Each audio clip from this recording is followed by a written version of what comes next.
All right, Alibaba. How is it going with you? Fun day down here in Connecticut where we were just at Meriden at the Elks. Saw a bunch of you guys. Thanks for saying hi. Fritz the cat.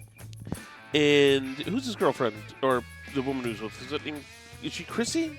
I don't know. I didn't meet her, so I'm not sure. Fritz the cat was there. Fritz the cat was there. And a cool guy named Wesley and a guy named Mark from Meriden. I think it's Mark from Meriden. Or is it Mike from Meriden? I think it's Mark from Meriden.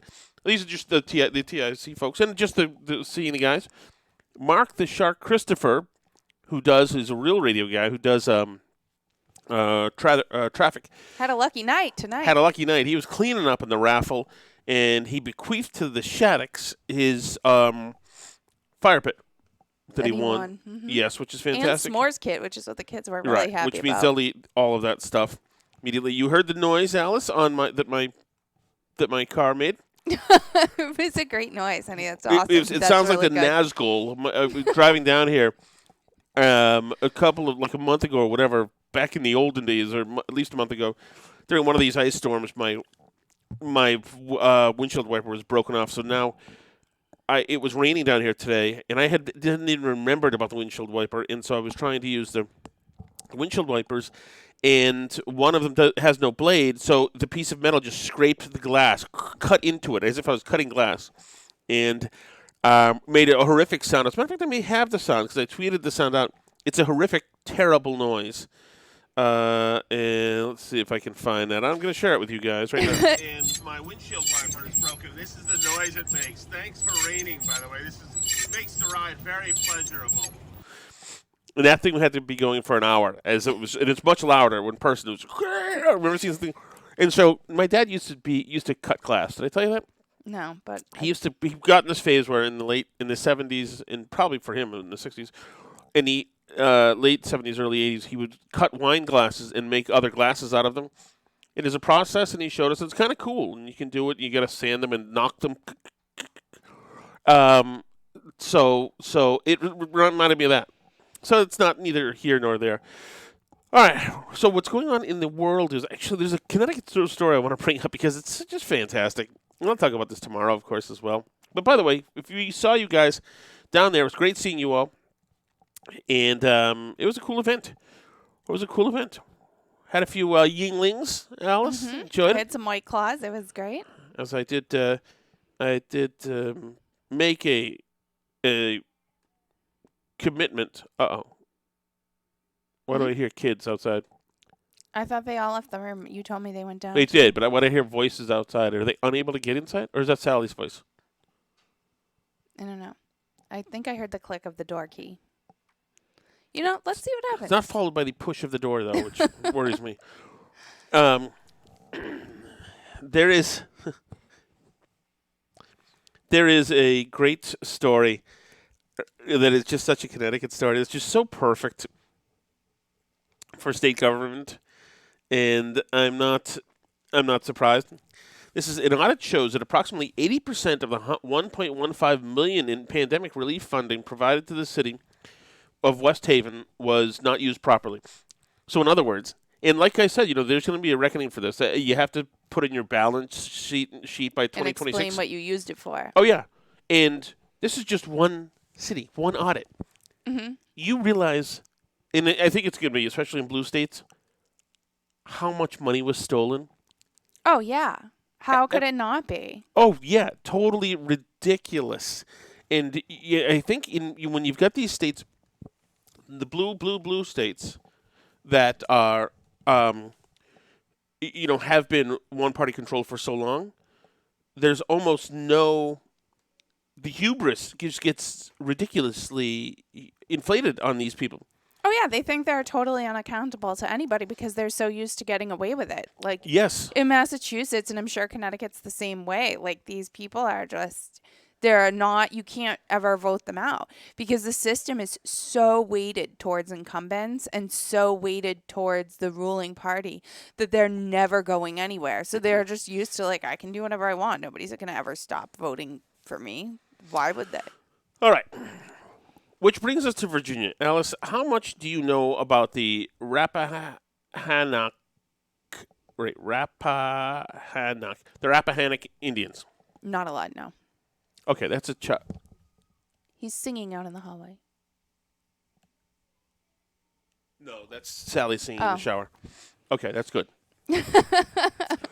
Okay, the Rappahannock Indians.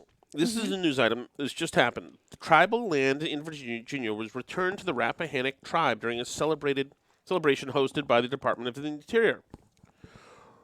Sacred land returned to the native tribe in Virginia, and it's everything you think it was. You know, of course, that was theirs. And they were all peaceful, and everything was good. And then, of course, over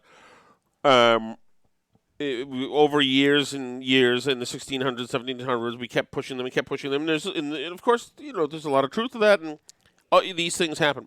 So, a couple of things people should know. Mm-hmm. The Jamestown colonies, which was near here, which is near there. I mean, Yeah, Virginia, I was going to say, wait, is my sense of geography completely was off? part of the London Company, I think it was called, the Jamestown people. Mm-hmm. This is like the Pocahontas people, right? Exactly. Yeah. So these colonists intended to arrive and to thrive. Mm-hmm. And they saw the Indians, the American Indians, and at first were timid and tepid, and thought, okay, we should reach out to these people and have treaties, etc., and see if we can trade, because this is a new country. These people, the natives, know how to eat here and know how to survive here, and we've got cool stuff that they want, including guns or whatever. Okay, so the English settlers believe that they have a destiny to flourish in this new land. Right. They believe that they are essentially superior. This is that the lives they live and how they live, their sophistication makes them more superior than the Indians, who are living more primitive. There's no doubt about that. Well, yeah, and No. they have about Europe now has 100 years of experience with the Native Americans, many of Right. whom have now died off due Is that to. somebody knocking? There was a knock. I'll go check on it. Okay, that's okay. So this could turn out to be either. You better grab the dog. Grab the dog. Why did we knock? Oh wait, you just got cups of water? You didn't get bottles of water? Oh, okay. Bless you. Okay, Rich. Okay.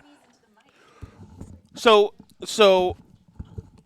but another thing that we should realize is that the natives who lived here also felt that they had A superior way of life. exactly. So it's not as if there was any sheepish party happening. These these people, the Rappahannocks, were in it to win it too. Yeah, And they weren't especially because stupid, and they were smart, and they were intelligent. They just didn't have, cool gadgets like we had. But they knew they wanted them because they were smart. right. So, and of course, there's certainly, I think, at this point as well, you generally thought, or the English generally thought, anybody who wasn't a Christian needed to be fixed. Of course. Or Or- I mean, they at least saw it as an opportunity for Right. people to experience the greatness that is Christianity. Exactly. So, And it should be noted that, that those Christian missionaries did do some things that even I think liberals would think are positive. For example, the reason that we now know what the Algonquian language is, that the Algonquins spoke, for example, in the Massachusetts area, is because an enterprising missionary translated the gospel into Algonquian language. So that allows us now to have this language preserved, because the language on its own died out. It wasn't spoken by anybody anymore, and it allowed us to preserve it because somebody wrote it out phonetically in English, so we still know what it was and what it would have sounded like. Otherwise, that would Right. be lost altogether. So, pluses and minuses. So let me read you this. This is the Wikipedia article on the Rappahannock people. Okay. The Rappahannock are a federally recognized tribe in Virginia and one of the 11 state organized tribes. They are made up of descendants of several small Algonquin-speaking tribes who merged in the late 17th century. And they had to merge for many reasons, including many of them were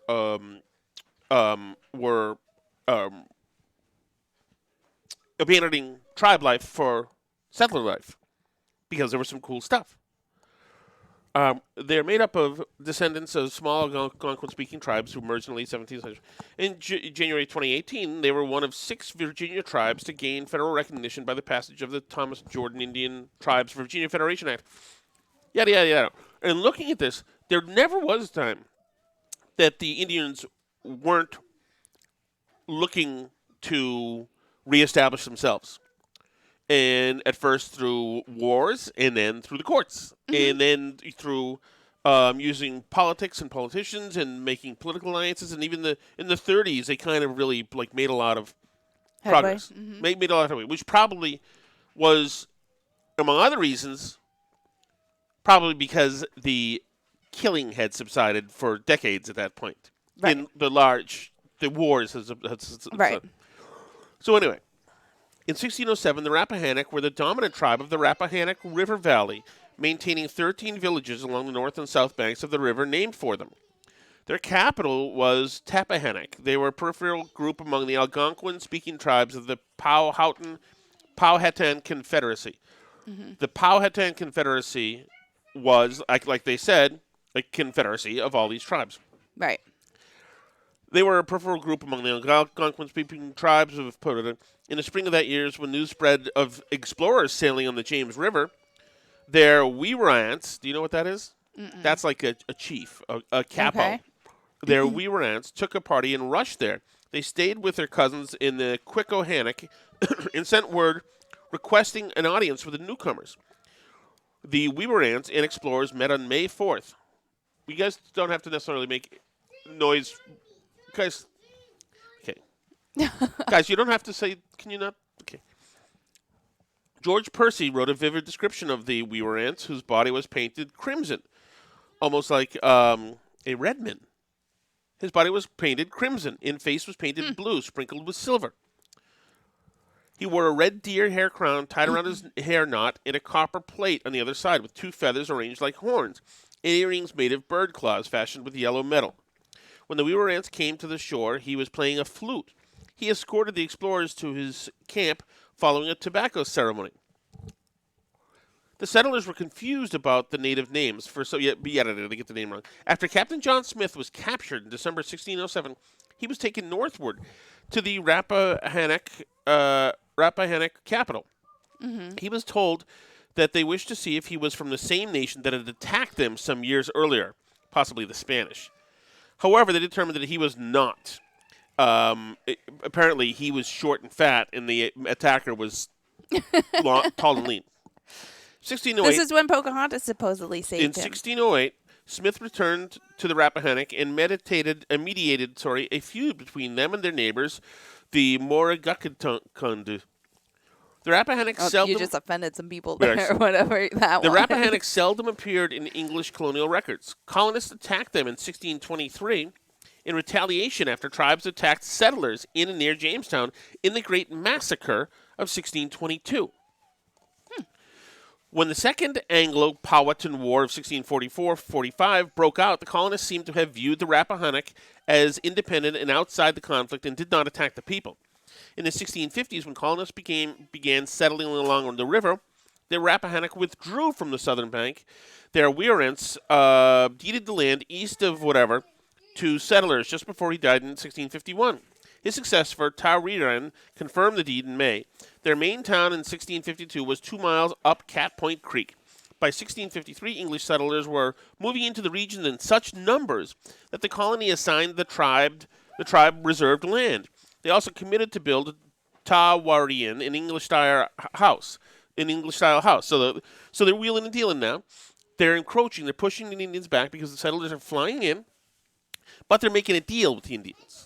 Right. So we're going to build you. This is a mutually agreed upon arrangement. Exactly. Disputes between the two groups continued. In November 1654, a group of colonists visited the tribe to demand restitution for damages, but a brawl ensued in which Taurian was killed. Border disputes continued under his successor, Wakikopa. In 1662, the Virginia colony fixed the Rappahannock boundaries at Cat Point Creek on the west and Totuskey Creek in the east. The Rappahannock gave up trying to defend their homeland and moved away. By 1669, they were settled at the headwaters of the Mattapony River with 30 bowmen and likely about 100 people in the tribe in total. In 1677, the Rappahannock joined the briefly resurrected Powhatan Confederacy, but broke away again in 1678. In 1684, the tribe numbered only 70 total, located on the bridge between the Mattapony and Rappahannock rivers. The Virginia colony ordered them to merge with the Portabago Indians in the upper Rappahannock, supposedly for protection from the marauding Iroquois Seneca Nation. So, essentially, we're using them as buffer. The Right. Seneca had invaded the area from their base in western present-day New York as part of the Beaver Wars, Indian on Indian crime. Rappahannock. Are you allowed to say that? Rappahannock. I think that it was. I'm just guessing, but I don't necessarily know. But by the name of the Beaver Wars, I would guess that this was maybe about the right to trade furs with Europeans. So maybe that even though this was Indian on Indian crime, maybe it was instigated by the presence of Europeans in the region. Rappahannock descendants continued to live there. Lived across the river until 1705, when the colonial legislature outlawed Indian slavery. Colonists deported the Nazatico as slaves to the West Indies. So the Rappahannock tribe consists of a few hundred. To solidify the tribal government to seek state recognition, the Rappahannock incorporated in 1920 when their first chief was. So the Rappahannock tribe was involved in the Great Massacre of 1622. So that put them out of favor at the time. And I just want to read a little bit about that massacre. The Indian Massacre of 1622. Okay. The Indian Massacre of 1622, popularly known as the Jamestown Massacre, took place in the English colony of Virginia, in what is now the U.S. Though he had not been... there was an eyewitness that noted that warriors of the Powhatan Confederacy came unarmed into our houses with deer, turkey, fish, and fruits, and other provisions to sell us. The Powhatan then grabbed any tools or weapons available and killed all the English settlers they found, including men, women, children of all ages. Chief Opikev led the Powhatan Confederacy in a coordinated series of surprise attacks. They killed a total of 347 people, a quarter of the population of the Virginia colony. Jamestown, founded in 1607, was the site of the first successful English settlement in North America and was the capital of the colony of Virginia. Its tobacco economy, which quickly degraded the land and required new land, led to constant expansion and seizure of Powhatan lands. You see how this is happening here. So the English encroach more, and the Powhatan one day say, okay, we're going to just kill them all. We're going to massacre them all. And once you're massacred... Similar to in King New Philip's England, War. King Philip's War, they were like, these people keep spreading everywhere. Let's just get rid of them. Right. Upon the settlement's founding of Jamestown, the local indigenous tribes were willing to trade provisions to the Jamestown colonists for metal tools, though by 1609, colonial John Smith had begun sending raiding parties to demand provisions from local indigenous settlements. These raiding parties burned down settlements which refused their demands and frequently stole provisions, leading to resentment towards the colonists and precipitating conflict. The raiding parties further alienated the colonists from the indigenous tribes, who eventually laid siege to Jamestown Fort for several months. The London Company's primary concern was the survival of the colony. Due to the interests of the company, the colonists would be required to maintain civil relations with the Powhatan. The Powhatan and the English realized they could benefit from each other through trade once peace was restored. In exchange for food, the chief asked the colonists to provide him with metal hatchets and copper. Unlike John Smith, other early leaders of Virginia, such as Thomas Dale and Thomas Gates, based their actions on different thinking. They were military men and considered the Powhatan Confederacy as a military problem. The Powhatan peoples concluded that the English were not settling in Jamestown for the purpose of trade, but to rather possess the land, as Chief Powhatan said. Your coming is not for trade, but to invade my people and possess my country, he said. Having seen the death of all my people thrice, I know the difference of peace and war better than any country. Yada yada. So in 1610, the London Company instructed Gates, the newly appointed colonial governor, to Christianize the natives and absorb them into the colony. As for Chief Powhatan, Gates was told, if you find it not best to make him your prisoner, yet you must make him your tributary, and all the other his warrances, about him first to acknowledge no other king than King James. When Gates arrived at Jamestown, he decided to evacuate the settlement because he thought the government's plan was not feasible. As the colonists were sailing down the river towards an open sea, they were met by incoming fleet of Thomas West. Taking command as governor, De La Warr ordered the fort reoccupied. He plotted the conquest of the surrounding tribes. Is this going somewhere? Yes, it is. Okay, just checking. During the one-day surprise attack in which he went into Jamestown, etc., the Powhatan tribes attacked many of the smaller communities, including Henricus and its fledgling college for children and natives and settlers alike. In the neighborhood of Martin's 100, 73 people were killed. More than half the population died in western hometown, where only 2 houses and part of church were left standing. In all, the Powhatan killed about 400 colonists, a third of the white population, and took 20 women captive. The captives lived and worked as Powhatan Indians until they died or were ransomed. The settlers abandoned the Falling Creek Iron Works, Henricus, and another place. So, in other words, it's just another expansive and interesting story of clashing civilizations. Yeah. And one was more powerful. There were more English settlers coming in than there were Indians, who were happy to wipe them out and try to destroy them. Right. And tried to on several occasions. The only moral stain I see on this particular thing. Oh, and by the way, after all of these massacres, of course, the Indians were treated bad, like second-class citizens, or worse, and people hated them. Well, which makes sense, because you're warring each other, you're killing each other. Right. And people hate each other. It happens in Ireland, it happened back then. And so the English said, F these people, F our treaties and our agreements that we've signed. Screw these people. We're throwing them out. Which is totally human nature, and mixed with a time when the realities of life were murder, pillaging, land disputes, and slavery. So it's just a different way of saying, I just got caught. In other words, Virginia's giving back the 400 acres to the Powhatans. In the news copy that you read will just say that, it was once we stole it from them. Right. The day-to-day reality of what was happening at the time, it requires a much more respectful recitation of the truth. And I just can't stand it. I can't stand it. Well, in general, the CRT vision of history, which is that the winners are the bad guys. The people who wrote the history books are the bad guys. Everybody who won is an oppressor, and everybody who lost is an innocent and morally good victim, right? That view of history is incredibly flat and stupid. And it's colorless and it's boring, frankly. It's much less interesting than actual history, which tends to be much more colorful and much more nuanced and much more complicated than people want to give it credit for.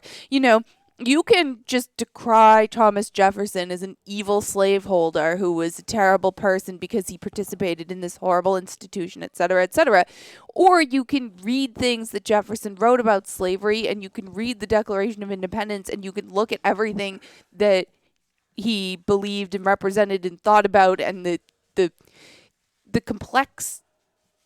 complex feelings that he had about slavery and about the institution and about his role in it. And you can actually, hear in his voice what he thought about it and try to understand who he was as a person in the time that he lived in, Right. and the imperatives of the world that he lived in, right? Just like you can look at this history You can't. of the Native Americans, What are you doing? and I don't know. and you can Is that ringing? and you can you can just say, like, white colonists bad, Native Americans good, innocent people, they use the whole buffalo, whatever the thing is that you want to say about them as people, that they were like all good and they didn't pillage the land. And that's a simplistic view, and it's not only a view that's insulting to the colonists as just calling them bad guys when they were dealing with the circumstances of their time and the difficulties of trying to found a colony in a hostile and difficult place to live, right? Without all the amenities that we have today. You can try and understand that, but you can also try and understand the fact that that's also a view that's insulting to Native Americans, that you're flattening them and their culture and oversimplifying them into these like innocent babes in the woods who were just like poor innocent them. They were at one with the trees. I totally agree. You can watch Pocahontas, which I love as a Disney movie. Yeah, and that is a great point, Alice. There is this wish by the left to almost make the Indians into fauna. Yeah, it's infantilizing, frankly. Yes. They're these innocents in the Garden of Eden that was America, and they were so good and pure and like just eating things off the trees. Like, how could they know? It really is. It's so really insulting. I mean, I would, to borrow a term, say it's almost racist in a way. Of course they don't know any better. They don't. No, they didn't understand the treaties they signed. No squeal noises. We tricked them with our treaties. They didn't understand when we said they were selling us the land. They didn't get it. They didn't have that concept. And it's so insulting to them as people who are really the inheritors of fallen civilizations. Like, we tend to think, because most of our experience with Native Americans comes from the time when their civilizations were already way past their prime, right? Like, we know more about sort of the Central and South American civilizations, like the Inca and the Aztecs and stuff, who we're not supposed to call Aztecs anymore. They're like the Mexica now. But anyway, like, we know more about those as civilizations, but there were civilizations up here too. I mean, there were cities of tens of thousands of people up here in the years before the Columbian Exchange, but 90% of the population died off from diseases and wars and other stuff in roughly like the 100 years between first contact in the Caribbean and these times that we're talking about now, these 1600s. You have somebody like Squanto up in Massachusetts who was like this one lone remaining guy. Like, these native civilizations were already dying off. Also due to contact with Europeans in a lot of cases, a lot of the disease and stuff. But that's like nobody's fault, right? It's also a little. Also.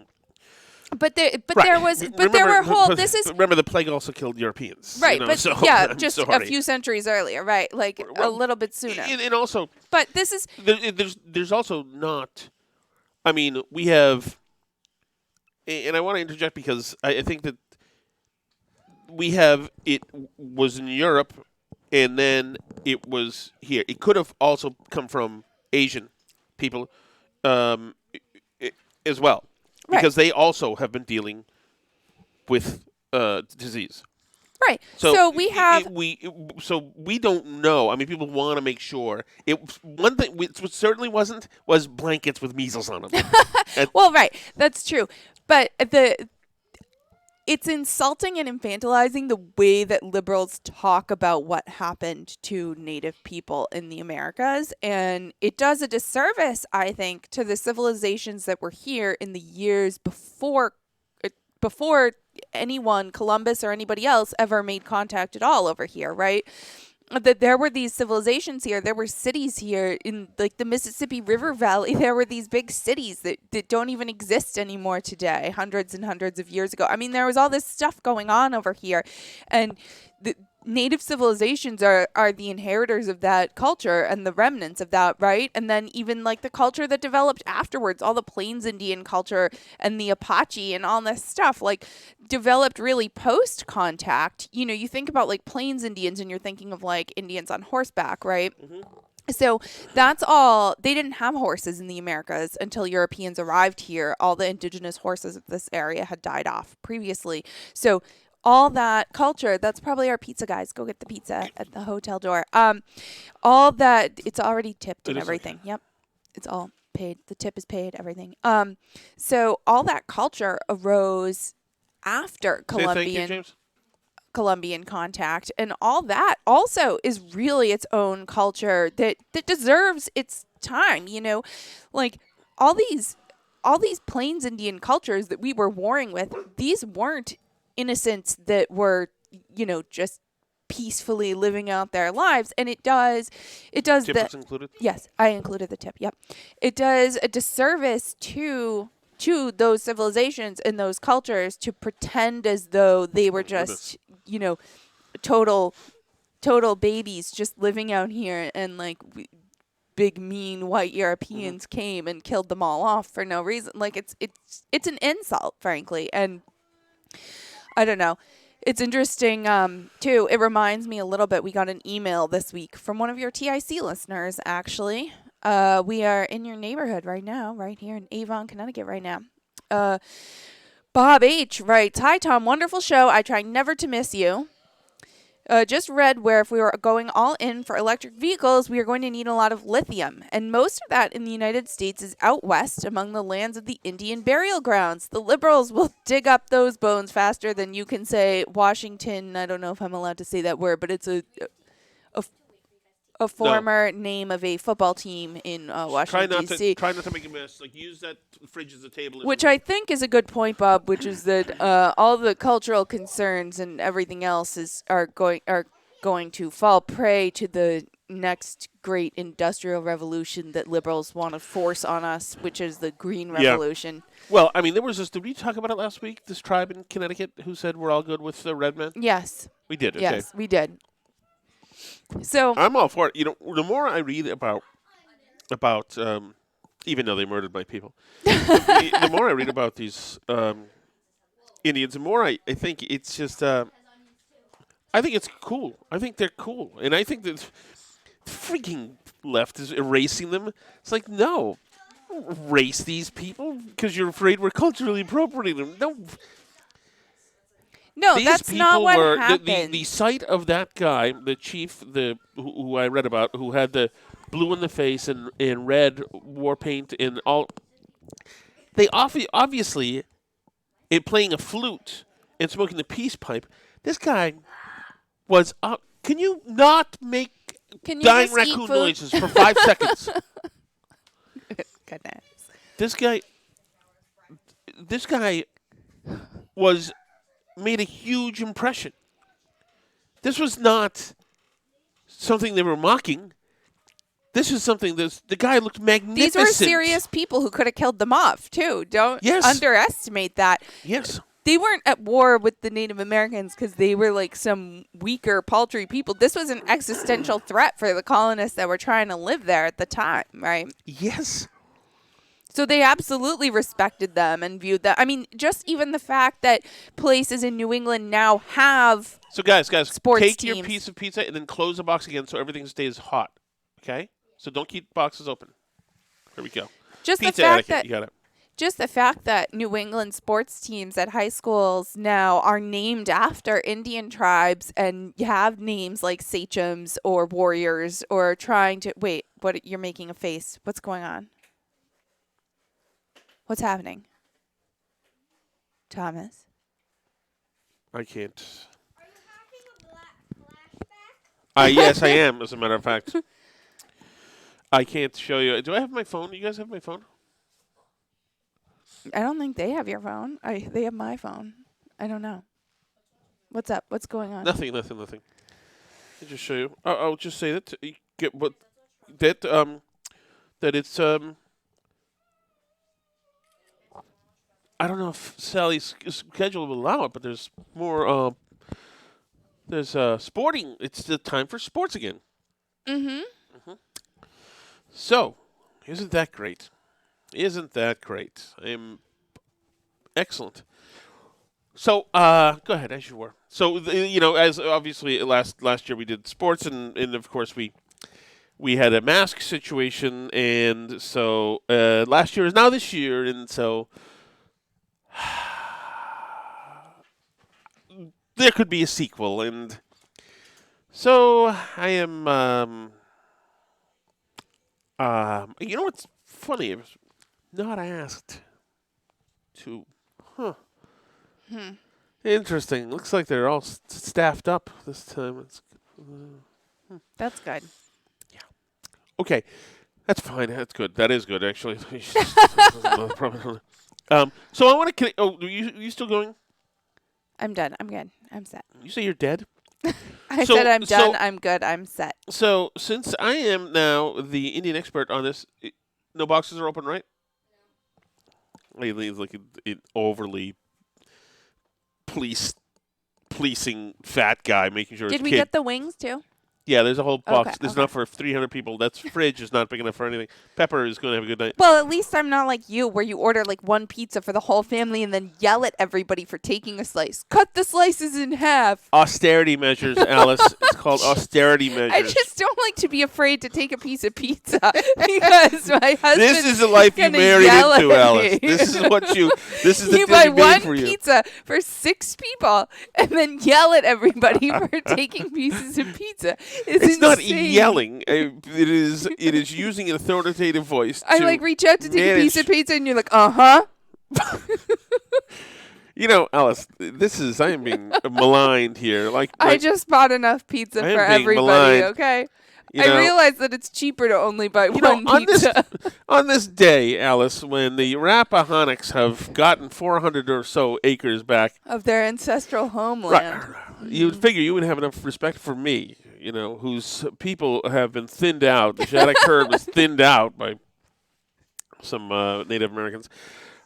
So I have a question. Okay, I have a happy story. Listen to this. One Okay, of the I'm ready. descendants of the Rappahannocks Mm-hmm. was a woman named Mildred Dolores. Okay. Mildred Dolores Jeter. And she married a guy named Richard. You're not looking this up, are you? No. She married a guy named Richard Perry Loving. Okay. Loving v. Virginia? Exactly. Mildred Dolores Loving and her husband Richard Perry Loving were an American married couple who were the plaintiffs in the landmark U.S. Supreme Court case Loving v. Virginia. Their marriage has been the subject of 3 movies, including 2016 drama Loving. The Lovings were criminally charged with interracial marriage under a Virginia statute banning such marriages and were forced to leave the state to avoid being jailed. They moved to Washington, D.C., but wanted to return to their home state. With the help of the ACLU, they filed suit to overturn the law. In 1967, the Supreme Court ruled in their favor, striking down the Virginia statute and all the state anti-miscegenation laws as on Miscegenation, yes, yeah. yes. Duh. So, isn't that interesting? Yeah, that's super interesting. Have you seen this? The pictures of them as a couple? Mm-hmm. Yeah. They really for 1967.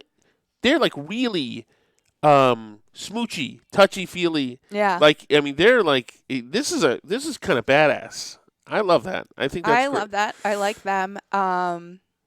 It's an interesting court case. I do think it's interesting.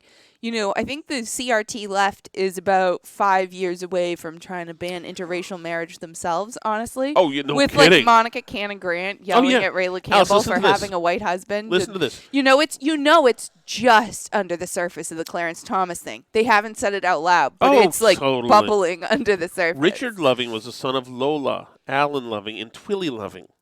He was also born and raised in Central Point, where he became a construction worker after school. He was European-American, classified as white. His maternal grandfather, T.P. Farmer, fought for the Confederacy in the Civil War. Can you imagine?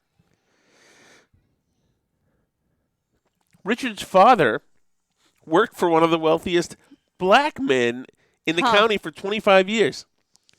I mean, these are the stories.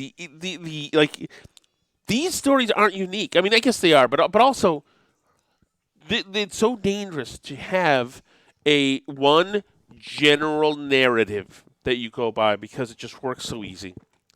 The world is an interesting and complicated place. Oh, absolutely. And that's the basis of society, is like being able to question your narrative ideas about life and about the universe, right? And especially about other people, because you have a narrative in your head of how you expect things to work, and when it meets reality, it's often not the case. And especially, and this is something like where CRT borrows from Marxism, which is obviously a child ideology of the parent ideology of Marxism, where you have this like class struggle idea and you have this oppressor versus oppressed idea, right? Mm-hmm. Like, this is all this Marxist philosophical framework, and that idea of history where individual people are part of classes or groups in who are battling each other, and this like grand sweep of history narrative is just not. It just falls apart when it meets actual individual people who are shaping their lives and living out and doing what they do. That's just the reality, right? So, I don't know. Yeah, it's like I say, it's a flat view of history, and it's a sad view of history, and it's also just not a true view of history. And I think everybody should read more history and more primary source material and try and really understand what people were like in these time periods, instead of trying to stuff it into a framework of like the way we live today. I mean, like, yeah, I think, I said we're only a couple years away from liberals trying to ban interracial marriage, but they're also going to go back to history and question, how many non-binary people were there writing the Constitution and whatever. Our cultural elites, they hate you. Sorry. They really, really hate you. Sorry, Ben. Hi, Ben.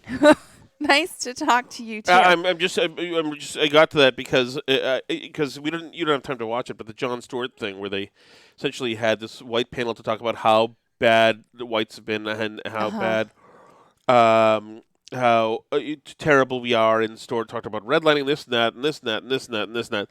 And it just that there is nothing, and the panelists were psychotic, and there was no agency whatsoever for anything. Right. They would not accept that you could blame any problem at all on the broken marriages, mm-hmm. or the lack of complete households with fathers in them, etc. Everything was systems and wokey. And Stewart he is a terrible human being. He's a POS. He's terrible, and he is, if anything, by arriving 2 years late to the White Suck party. First of all. But he is a guy who never spent a freaking moment talking about the